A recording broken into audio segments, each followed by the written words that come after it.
UP के channel पर आप सभी का बहुत बहुत स्वागत है। और साथियों, आज से हमारी पहली क्लास शुरू हो रही है जिसमें हम यूपी एसआई का जो भी सिलेबस है वो आज हम डिस्कस करेंगे पहली क्लास में। और कल से हम पहले टॉपिक से शुरुआत करेंगे।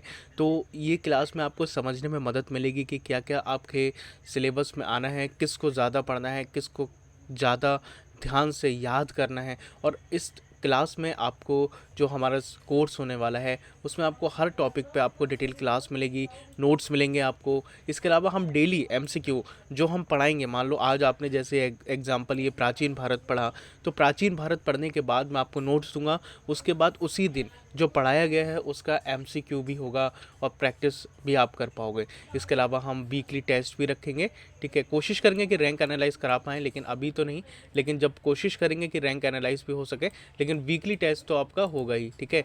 इसके अलावा यूपी जीके, क्योंकि आपको पता है कि यूपी जीके एक इंपॉर्टेंट पार्ट है। आपको मैं बताऊंगा, देखिए मैं यहाँ पे जनरल नॉलेज और मूल विधि का शुरू करूँगा तो उसमें मैं बताऊंगा क्या क्या है। लेकिन अगर आप जनरल नॉलेज का सिलेबस देखें तो उसमें यूपी जीके भी है, और यूपी जीके का काफ़ी ज़्यादा वेटेज रहता है आपका इस एग्ज़ाम में। चाहे कोई और भी एग्ज़ाम हो, इसके साथ अगर आप लेखपाल की तैयारी करेंगे, ठीक है, अगर आप वीडियो की तैयारी कर रहे हैं, अगर आपके पैट के एग्ज़ाम में अच्छे नंबर हैं, या आप एग्रीकल्चर से हैं तो एजीटीए की तैयारी करेंगे, गन्ना पर्यवेक्षक की करेंगे, तो आप किसी भी फील्ड से हो तो यूपी का एग्ज़ाम देंगे तो यूपी जी के तो आएगा ही। तो ये क्लास सभी के लिए इंपॉर्टेंट होगी, आपको अलग अलग लेने की ज़रूरत नहीं होगी, बिल्कुल डिटेल एक एक चीज़। और हाँ, इन क्लास में मैं आपको याद भी कराऊंगा, ना सिर्फ लिखवाऊंगा बल्कि याद भी कराऊंगा। तो आप चिंता मत करो, ये क्लास आपके लिए इनफ होगी, आप डेली प्रैक्टिस करोगे।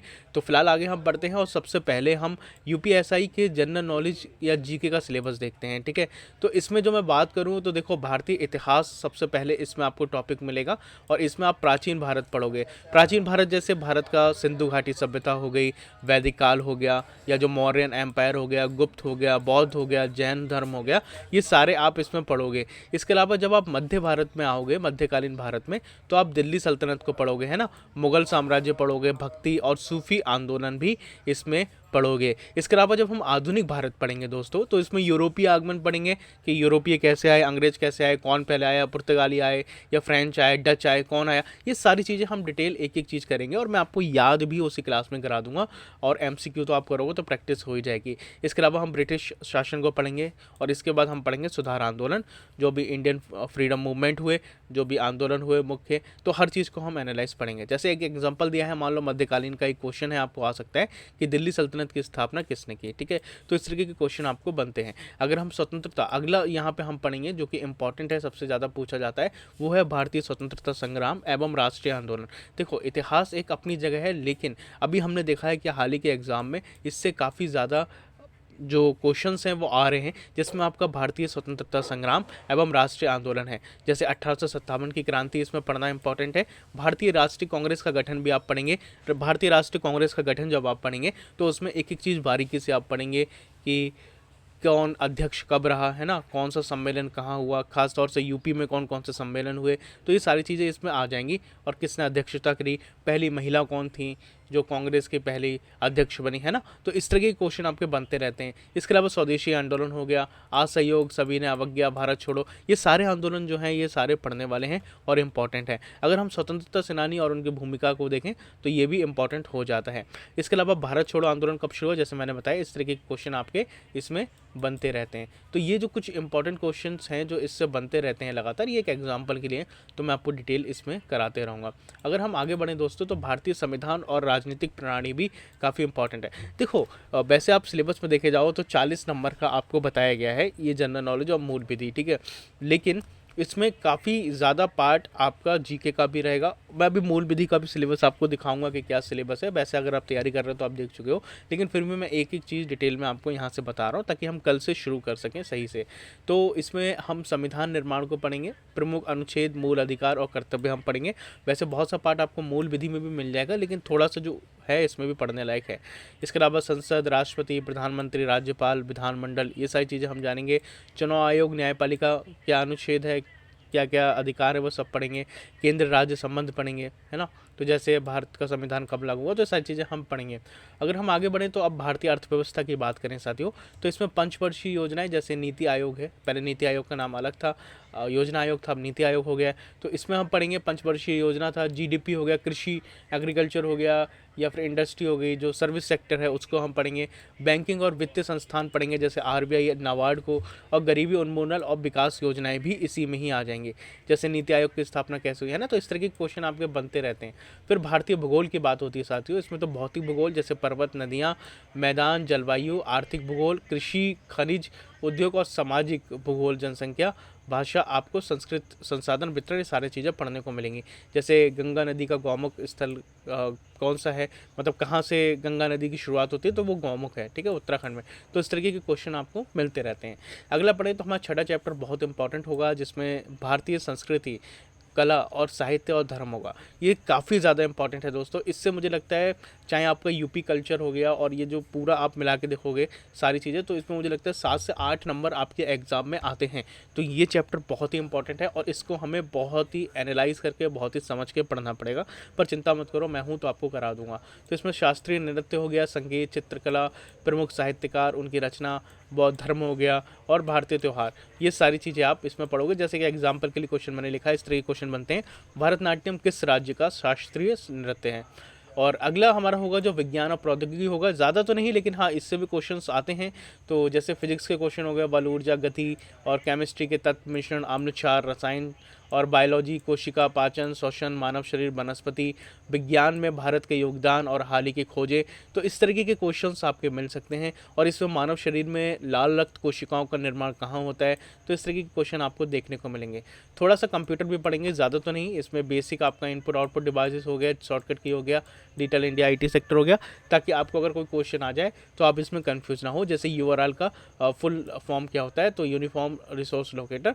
अगर हम अंतर्राष्ट्रीय संगठन की बात करें दोस्तों, तो यहाँ पर यूएनओ, डब्ल्यूएचओ, डब्ल्यूटीओ और आईएमएफ जैसे आपको पढ़ने पड़ेंगे। यूएनओ की स्थापना जैसे कब हो गई, डब्ल्यूएचओ का स्थापना कब हुई, क्या काम करता है, कहाँ पे मुख्यालय है, आई हो गया, ये सारे क्षेत्रीय संगठन आपको पढ़ने पड़ेंगे। ब्रिक्स अभी काफ़ी ज़्यादा हाईलाइट है, और एससीओ सम्मेलन भी अभी हुआ है, तो इससे भी क्वेश्चन बन सकते हैं, है ना। तो इस तरीके के क्वेश्चन आपके बहुत ज़्यादा आएंगे, तो वो मैं करंट अफेयर में भी कराऊंगा, अभी बताऊंगा। अब हम बात करेंगे हमारा यूपीजी के। देखो मैंने ऐसा देखा है, अब कहीं ऐसा कंफर्म लिखा नहीं है, पर मैंने देखा है कि आपका यूपी जीके वाला जो पार्ट है वो 60% आया है अभी हाल ही के दिनों में, जो पिछला यूपी एसआई का हुआ है जीके की बात करो, और 40% आपका अदर वाला जो मैंने ऊपर पढ़ाया।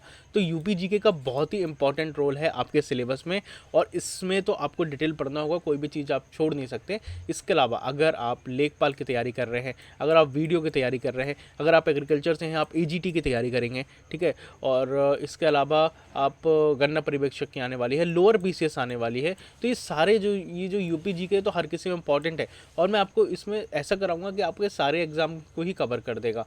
तो आप ये ध्यान रखना, अगर आप, क्योंकि हो सकता है आपके पैट में अच्छे नंबर हो, तो आप लेखपाल, वीडियो, और अगर आप एग्रीकल्चर से हैं तो एजीटीए की वैकेंसी जो आएंगी 2200 आएंगी ज़रूर। ऐसा मत सोचना आपको लोग भड़काएंगे कि नहीं आएगी, भाई आएंगी, आप अपना पढ़ाई करो। वो लोग आपको भड़काना चाहते हैं, पढ़ दोगे नहीं तो अपना ही नुकसान होगा, तो उसकी तैयारी हो गई। तो इसके अलावा तो यूपी जीके तो हर एग्जाम में आपके काम में आएगा ही।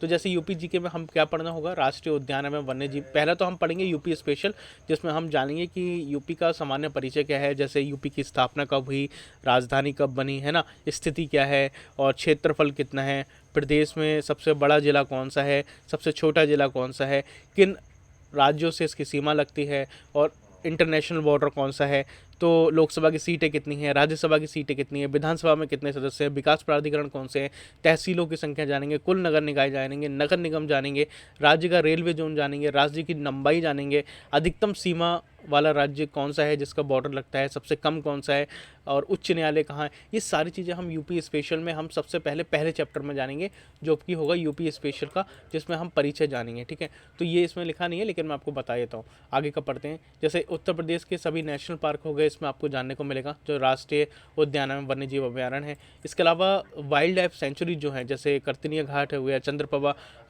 अभयारण्य हो गया, बहुत चंदौली में जो है ये बहुत ज़्यादा इंपॉर्टेंट रहा है, अभी हाल ही में पूछा गया है।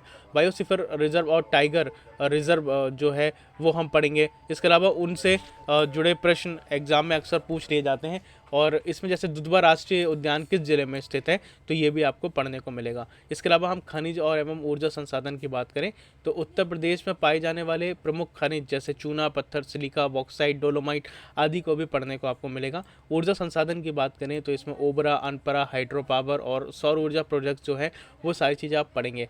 खनन उद्योग का आर्थिक महत्व क्या है, जैसे ओबरा तापीय विद्युत केंद्र किस जिले में है, तो इस तरह के क्वेश्चन आपको देखने को मिलेंगे। इसके अलावा हम शिक्षा एवं स्वास्थ्य की भी बात करेंगे यूपी का, जैसे उत्तर प्रदेश की शिक्षा व्यवस्था कैसी है, और प्रमुख विश्वविद्यालय जैसे Allahabad university, Lucknow university, Banaras Hindu university पूछ लेता है कि किसने बनवाया और कौन इसमें कब स्थापना हुई, तो इस तरह के क्वेश्चन आते रहते हैं। स्वास्थ्य सेवाएं जैसे SGPGI, Lucknow, BHU, medical, AIIMS question पूछे जाते हैं तो आपको याद रहें। अगर हम कल्याणकारी योजना की करें तो बहुत इंपॉर्टेंट है, क्योंकि इससे आपका करंट अफेयर में भी कवर होगा, और मुझे लगता है कम से कम अगर करंट अफेयर पूछने गया वो तो 7 से 8 नंबर आपके इंपॉर्टेंट हो जाएंगे, क्योंकि वो अगर करंट अफेयर पूछेगा तो यूपी की जो हाल ही में कई सारी योजनाएं हैं जो लागू हुई हैं, जैसे ODOP तो खैर पुराना हो गया, आपको पता है ODOP में क्या होता है, वन डिस्ट्रिक्ट वन प्रोडक्ट। जैसे आप किस शहर में रहते हैं तो आप अपने शहर का जैसे ODOP बता सकते हैं। जैसे मान लो आप कानपुर में रहते हैं तो कानपुर का चमड़ा उद्योग है ना, अगर ऐसी आप जिस ज़िले में हैं, आगरा है तो आगरा का भी वही है लेदर, तो जिस ज़िले में आप हैं उस ज़िले का आपका एक ODOP है, मतलब वन डिस्ट्रिक्ट वन प्रोडक्ट, एक विशेषता है जो आपके शहर को रिप्रेजेंट कर सकता है इंटरनेशनल नेशनल लेवल पे, तो उसको शुरू किया गया।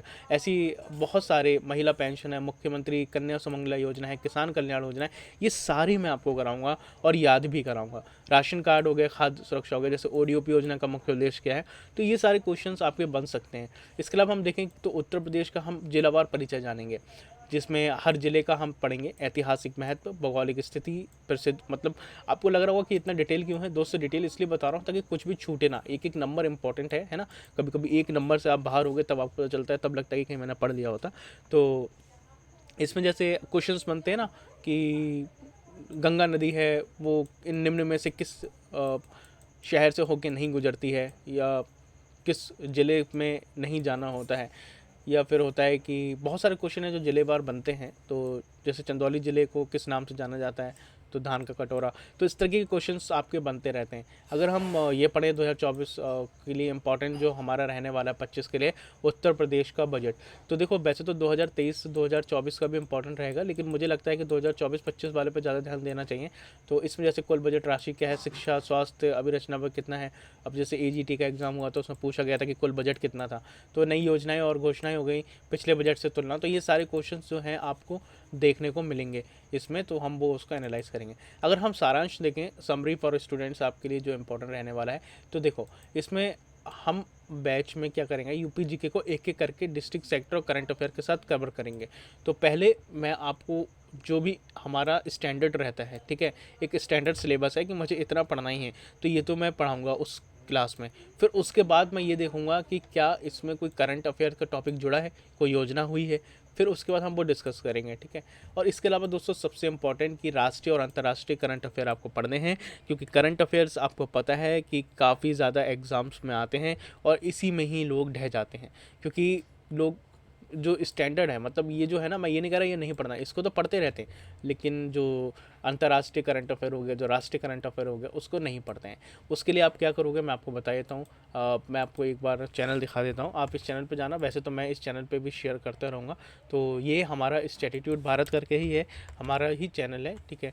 तो आप इस चैनल पे जाओगे तो आपको यहाँ पे करंट अफेयर और वर्ल्ड अफेयर मिलता रहेगा। मैं ये देखो डेली करंट अफेयर की क्लास शुरू कर दी है, और यहाँ पे ही आपको इसकी वीडियो मिल जाएंगी, और ये वर्ल्ड अफेयर जैसे है, और ये वर्ल्ड अफेयर जैसे हो गया, तो ये सारी चीज़ें आपको पढ़ने को सब मिल जाएंगे। प्लेलिस्ट में जाना, तो करंट अफेयर्स वाले पे क्लिक करना, वर्ल्ड अफेयर्स पढ़ने हैं तो वर्ल्ड अफेयर्स वाले पे क्लिक कर लेना, ठीक है। तो आपको पता है कि BNS अब लागू हो चुकी है, और अब 1 जुलाई 2024 से BNS को लागू कर दिया गया है, ठीक है। तो अब इसको आपको पढ़ना है डिटेल। और जैसे इसमें अपराधों की परिभाषा और दंड का प्रावधान, जैसे हत्या, चोरी, धोखाधड़ी और इस तरीके के जो धाराएं हैं वो आपको पढ़नी है। और भारतीय नागरिक सुरक्षा संहिता भी लागू हुई है, जो कि CRPC की जगह, कोड ऑफ क्रिमिनल प्रोसीजर की जगह एक नया संस्करण है। तो इन दोनों को आपको पढ़ना है क्योंकि अपडेटेड है ध्यान से। और इसमें अपराध की जांच हो गई, जो ये सब सारी चीज़ें हैं मैं आपको पढ़ाऊँगा। इसके अलावा घरेलू हिंसा अधिनियम भी आप पढ़ोगे, दहेज प्रतिषेध अधिनियम भी पढ़ोगे। जैसे ये कानून दहेज लेना देना अपराध घोषित करता है। तो लैंगिक अपराधों से बालकों का संरक्षण जो है, जो पॉक्सो एक्ट है, बहुत इंपॉर्टेंट है, इसको भी मैं आपको पढ़ाऊंगा। और सूचना का अधिकार जो अधिनियम है 2005 RTI, इसको भी आपको पढ़ना है। मोटर यान अधिनियम भी पढ़ना है। मानव अधिकार संरक्षण अधिनियम, ये मैंने एक्सप्लेन करने के लिए अलग अलग कर दिया है। इसके अलावा सुरक्षा अधिनियम जो है वो 1980 जो है, इसको भी आपको पढ़ना है NSA।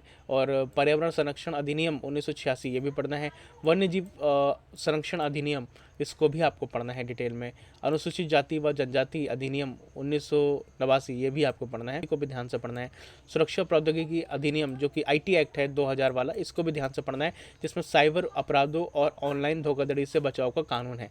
इसके अलावा आयकर अधिनियम भी आपको पढ़ना है। भूमि सुधार हो गया, जनहित याचिका हो गई, और महत्वपूर्ण न्यायिक निर्णय, मान लो कोई अभी जैसे केशवानंद भारती केस हो गया 1973 में, ये मैं आपको डिटेल पढ़ाऊंगा। तो जैसे मेनका गांधी केस है, अनुच्छेद 21 वाला है ना।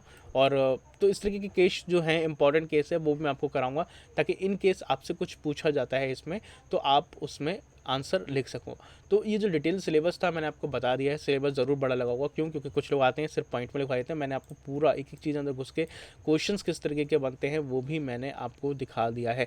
अब बात है कि कल से हम शुरू करेंगे, और शुरू करेंगे हम यहाँ से दोस्तों UPGK से, ठीक है? क्योंकि UPGK से मैं इसलिए शुरू कर रहा हूँ क्योंकि आप सिर्फ UPSI की तो तैयारी कर रहे होंगे, लेकिन बहुत सारे एग्ज़ाम की, जैसे लेखपाल हो गया और BDO हो गया, तो उन एग्ज़ाम की भी आप तैयारी कर रहे होंगे। तो इन केस अगर वो एग्ज़ाम भी लगते हैं तो आप उसमें कंफ्यूज ना हो। और इसके अलावा जो और जैसे AGTA वाले हैं, अगर आप तैयारी कर रहे हो तो आप भी इसको कर सकते हो। ये सारे के लिए एक ही क्लास होने वाली, क्योंकि सिलेबस तो चेंज होगा नहीं, सिलेबस तो एक ही है ना। यूपी का कुछ अलग तो ना हो जाएगा कि AGTA वाले पढ़ेंगे कि उत्तर प्रदेश अलग क्या है, और तो सभी के लिए एक ही जैसा होने वाला है ना। तो इसलिए मैं आपको बोल रहा हूँ। तो अभी हम इस वीडियो में इतना ही रखते हैं, और मैं एक बार बता देता हूँ इसमें आपको क्या क्या मिलेगा। इसमें मैं फिर से बता देता हूँ, हर टॉपिक की मैं टॉपिक वाइज डिटेल क्लास कराऊंगा, नोट्स आपको दूंगा, मैं लिख के कराऊंगा, ठीक है? कोई बात नहीं, ऐसे नहीं, PDF तो कराऊंगा ही, साथ में लिख के भी। इसके अलावा डेली MCQ जो हो गया, प्रैक्टिस सेशन आप कर पाओगे, और वीकली टेस्ट कोशिश करूँगा करा पाऊँ। और UPGK का और करंट अफेयर का एक कवरेज मिलेगा, जो कि मैंने बताया। आप करंट अफेयर के लिए इस पर जाके करंट अफेयर डेली है, और जो आपका वर्ल्ड अफेयर है वो आप पढ़ सकते हो एक्सप्लेनेशन के साथ। मैं इसमें भी बताता हूँ कि किस तरीके के क्वेश्चन आपके बनते रहते हैं। तो आज की वीडियो में इतना ही रखते हैं। कल 8 बजे आप ध्यान से आ जाइएगा। हम शुरू करेंगे उत्तर प्रदेश स्पेशल से, जिसमें हम जनरल इंट्रोडक्शन यानी कि सामान्य परिचय हम पढ़ेंगे सबसे पहले। उसके बाद जब ये ख़त्म हो जाएगा जनरल नॉलेज, तो फिर मैं आपको मूल विधि, या साथ में ही 1 घंटे की क्लास अगर आप लोग आते हैं सही संख्या में, तो मैं एक एक्स्ट्रा क्लास शुरू कर दूंगा किसी भी समय, जिसमें आप मूल विधि का एक्स्ट्रा चला दूंगा, ठीक है? तो अभी हम कल आप आ जाइएगा 8 बजे, और आज की वीडियो को हम यहीं ख़त्म करते हैं। अपना और अपनों का बहुत ध्यान रखिए। आपको बहुत बहुत शुभकामनाएं, ऐसे ही बढ़ते रहिए। जय हिंद, वंदे मातरम। और हाँ, टेलीग्राम, सॉरी मैं ये बताना भूल गया कि आप ये जो PDF हैं, मतलब जो मैं आपको नोट्स दूंगा, वो कहाँ से कर पाएंगे? तो वो आप टेलीग्राम चैनल हमारा है, उसका लिंक मैं कमेंट बॉक्स में दे दूंगा, उसको ज्वाइन कर लेना, वहीं पर ही आपको PDF मिलेंगी, ठीक है? जय हिंद।